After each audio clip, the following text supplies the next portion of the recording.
最初はグー、じゃんけんぽん、じゃんけんぽん、じゃんけんぽん、じゃんけんぽん、じゃんけんぽん。ご主人、友達がいなさすぎてとうとう狂っちまったっすか？いや、違う、これはスポーツ。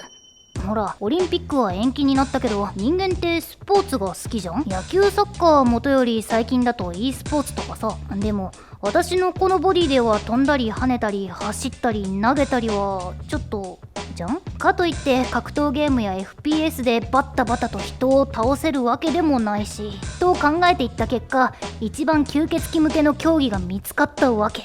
それがじゃんけん。友達がいなさすぎてとうとう狂っちまったっすか？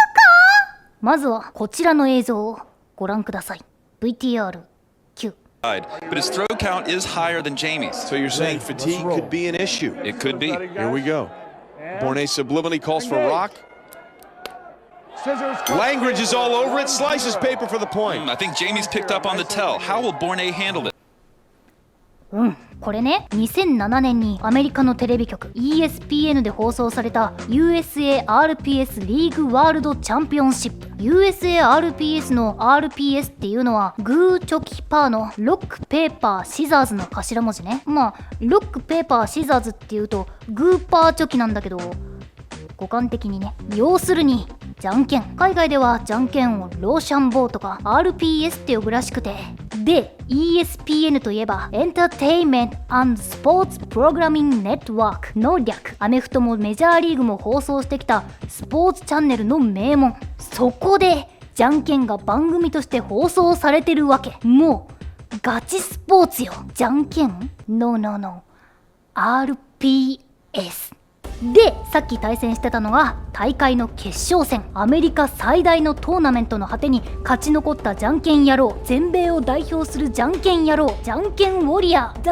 Greatest Warriors of RPS がこの2人なわけ。まずこっち、優勝した方のジェイミー・ラングリッチ選手、リングネームランドシャーク、陸ザメのジェイミー、ワンピースの海賊にいそう。そして惜しくも優勝を逃した方のデイビッド・ボーン選手、リングネームザ・ブレインのジョジョ3部のタロットカードから付けられたスタンドの名前みたいな。この2人が火花を散らしたのがこの決勝戦なわけ。もう激アツじゃん。しかもラウンド開始の掛け声がこれ。レディーエンゲージっていう格ゲーだよ。もう完全にファーストクロスディバイドとか The time of retribution Decide the Destiny って言ってるのと同じだよこれ。でラウンドが決着するたびにランドシャークに1ポイント、うおー、ブレインに1ポイント、うおー、1セット目は陸ザミのジェイミーが取ったってなってるわけ。しかも勝利が決定した瞬間、最終セット最終ラウンドを陸ザメのジェイミーがパーで勝った瞬間に実況が絶叫するわけ。 The paper heard around the world 神の音が世界に響き渡った。ジェイミー・ランドシャーク・ラングリッチ has done the unthinkable。 陸ザメのジェイミー・ラングリッチが考えられないようなことを達成した。うおー、ドッカーンっていう。熱いぜ。この他の年も濃くて、この翌年2008年の RPS を制したのはこの男、ウィキッド・フィンガーズ・シアース。邪悪な指を持つ男シアースだし、2006年の優勝者もドリル・マギル。男の子が好きなドリルね。もう RPS は立派な競技、エンターテインメントなわけ。しかもRPS の優勝賞金は500万円。オールナイトニッポンやヒップホップでブイブイ言わせてるクリーピーナッツの R 指定が優勝した MC バトルの大会 UMB の賞金が100万円。 R はこれを3連覇してるから300万円。陸ザメのジェイミーの方が賞金獲得額は上。お分かりいただけただろうか。で奥深いのはここからで、じゃんけんを制するのは運じゃないんだよね。岸辺露伴はそう思ってたけど、そうなの、運じゃないの。船に乗せられてじゃんけんをさせられたカイジも、この勝負運プテンプじゃないって言ってたと思うんだけど、そもそもじゃんけんは運じゃないんだよね。バランスの悪いカードゲームのことを運ゲーとかじゃんけんゲーって言ってる人間は反省してほしい。っていうのも絶賛休載中のハンターハンターのグリードアイランド編でじゃんけん大会をやってたのって覚えてるかな。ゲームの世界に飛び込んだゴンとキルアが検証の街アンドキバって街でレアアイテムを手に入れるためにじゃんけん大会を優勝しようとするってエピソードなんだけど、そこでじゃんけんのコツみたいな階層があるんだよね。ほわんほわんほわんユニユニ。いいかゴン、最初はグーから始めるのがミソだ。相手の手の動きにだけ注意しろ。すると相手はグーの状態から振り上げて、振り下ろす瞬間には十中八九すでに出す手の形にしているはずだ。そこまでいかなくてもグー以外の手を出そうとするやつは握り方が空き気味になる。つまり敵の手がグーなままだったり、変えた手がはっきり見えたらそれより強い手を出して、微妙だったらチョキを出しておけば負けないってことだ。最初はグーで相手の拳を前に出させとけば動きが見やすいから、目がいいやつならこの方法で 90% 以上勝てるぜ。眉唾というか漫画的な誇張かなと思いながら読んでた眷属も多いかと思うんだけど、これ結構本当らしくて、強い選手は手を出す直前まで相手の精神状態を読んだり、最近の試合ではどの手を出してるかを調べたのを思い出して次の手を決めるとか。実際マスターローシャンボーラーっていう、まあ直訳でじゃんけんマスターっていうちょっとバカみたいな名前の強豪選手がいるんだけど、その彼がホテルのロビーでいろんな人に勝負を挑んではじゃんけんで圧勝するっていう動画が上がってたりする。あとさっきのリクザメのジェイミーとザ・ブレイン・デイビッドの試合でも1セット目の1ラウンド目の前に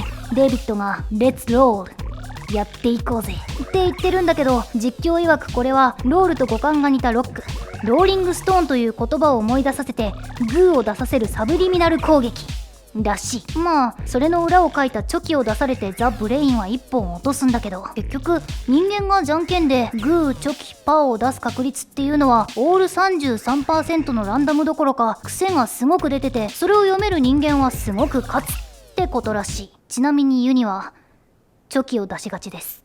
ちなみに人間とじゃんけんをする AI の開発者、まあ大体は数学者がやってるんだけど、そういう人たち曰く Everything is on context、じゃんけんで何を出すかは環境が全てなんだとか。まあ確かに本当にランダムなら勝てない運ゲー、それこそ文字通り運ゲーになっちゃうと思うんだけど、人間が出すグーチョキパーに癖があるから機械が勝つ余地があるんだよね。ホンダとじゃんけん2020の動画に出演したじゃんけんのプロに、めちゃくちゃ運がいいだけのおっさん草みたいなコメントしてた人間、君らは何も分かってない。じゃんけんをなめるな。運がいいだけで国を背負ってくるわけがない。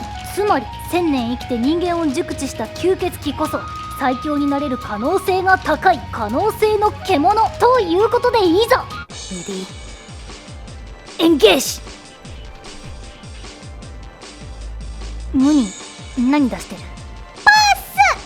俺のちっちゃいお手手をよく見るっす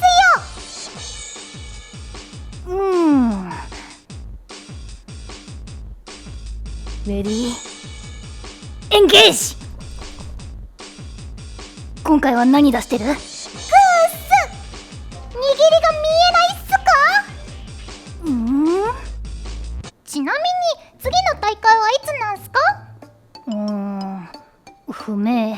なんか2014年にリーグが消滅したらしいけど、まあそのうち復活するんじゃないかな。